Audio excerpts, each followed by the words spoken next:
Bonjour, je suis Cédric Watine d'Outils du Manager, le podcast en français qui vous aide à améliorer votre management au quotidien. Aujourd'hui, je vous propose un article que j'ai intitulé « Ne cherchez pas à motiver vos salariés ». Alors pourquoi est-ce que je vous dis ça? Pourquoi je vous dis ne cherchez pas à les motiver, ne cherchez pas à les rendre heureux? C'est un peu à contre-courant de ce qu'on entend en général, et vous allez me dire certainement qu'il y a une multitude d'articles et de livres très bons sur le sujet qui expliquent comment motiver les salariés. Et d'ailleurs, si vous allez sur notre site, outildumanager.com, dans le rayon biographie, vous verrez que on vous conseille un livre qui s'appelle « La vérité sur ce qui nous motive vraiment » de Daniel Pink, qui est un excellent bouquin justement sur la motivation. Mais en fait, c'est un livre qui nous dit surtout ce qui ne motive pas les personnes, et il y a en particulier un chapitre sur l'argent qui est très intéressant et que je vous conseille de lire. Alors, pour en revenir au sujet, pourquoi je vous déconseille de motiver vos salariés? Eh bien, pour 3 raisons principales. La première, c'est parce qu'il n'y a pas de lien de cause à effet entre le fait d'être heureux et les performances. Alors, intuitivement, vous vous dites, bah si, s'ils sont heureux, ils seront plus performants. Et je suis assez d'accord, c'est-à-dire que c'est une belle pensée, éthique, rassurante, confortable. La réalité, c'est que vous trouverez des gens heureux qui ne sont pas performants, et vous trouverez des gens malheureux qui sont performants. Or, votre objectif, en tant que manager, c'est de faire en sorte qu'ils soient performants.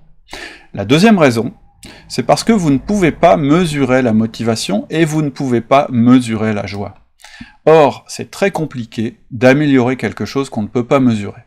La performance, par contre, vous pouvez la mesurer, et d'ailleurs vous devez la mesurer, puisque votre rôle de manager, ça va être d'en parler avec votre collaborateur pour l'aider à la faire augmenter. Alors vous allez me dire, bah si, je peux mesurer la joie et la motivation des personnes, simplement en leur envoyant un questionnaire et en leur demandant s'ils sont motivés, s'ils sont heureux, etc. Effectivement, vous pouvez faire ça, et ils vont répondre. Le problème, c'est que vous saurez pas bien s'ils sont motivés ce jour-là parce que leur femme ou leur époux leur ont fait un petit bisou, ou s'ils sont démotivés ce jour-là parce que leur chien est malade. Donc, pas un bon outil. Par contre, je vous dirai en fin d'article ce que vous pouvez mesurer, et les genres de questions que vous pouvez poser.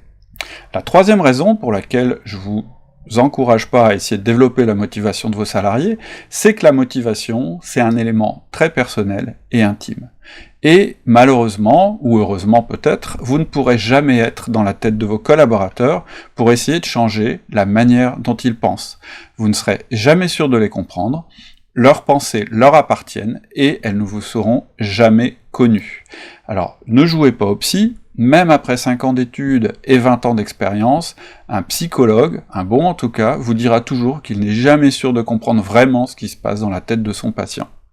Est-ce que vous pensez que vous êtes plus qualifié que lui? Si c'est le cas, en fait, je pense que vous ne mesurez pas tout à fait l'étendue de votre ignorance.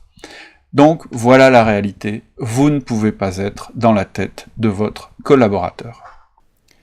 Alors, si vous ne pouvez pas motiver vos collaborateurs, puisque vous n'êtes pas dans leur tête, qu'est-ce que vous faites? Qu'est-ce que vous pouvez faire? D'abord, je voudrais vous dire comment ça se passe. La réalité, c'est que vous observez les comportements, et ensuite, vous en tirez des conclusions. C'est ça qui vous fait croire que vous pouvez être dans la tête de vos collaborateurs. Donc vous les observez, vous les voyez agir d'une certaine manière, et vous interprétez les choses, vous vous dites « Tiens, il fait ça parce qu'il pense comme ça ». Ensuite, votre idée, c'est d'essayer de changer sa manière de penser.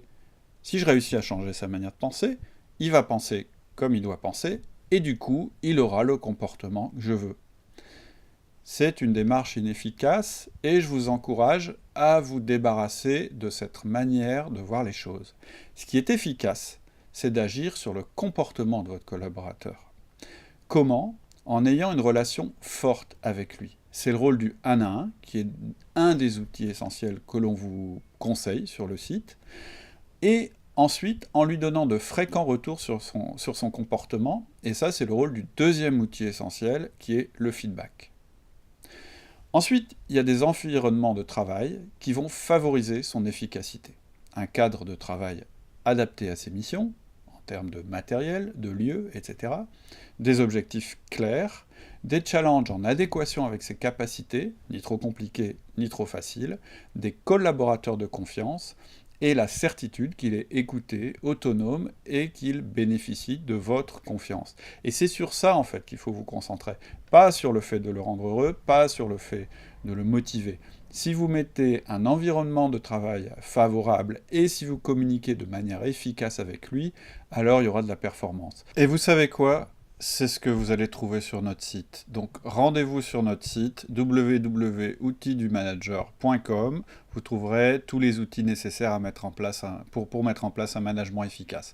Alors avant qu'on se quitte, je vous avais promis des questions que vous pouvez mettre éventuellement dans un questionnaire qui vous aiderait à augmenter l'efficacité de votre management ou en tout cas à en repérer les faiblesses. Alors quel genre de questions vous allez mettre ? En fait, c'est des questions qui correspondent aux conseils que je vous ai donnés aujourd'hui. C'est-à-dire que vous allez demander des choses du style « Est-ce que vous bénéficiez d'un entretien régulier avec votre manager ?» C'est ce que nous on appelle le 1 à 1.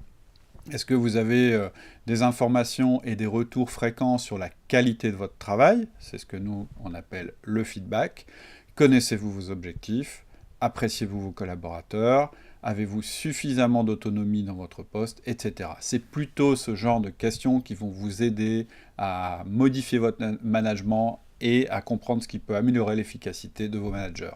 Voilà, je vous dis au revoir, je vous dis bon courage et je vous dis à la prochaine fois.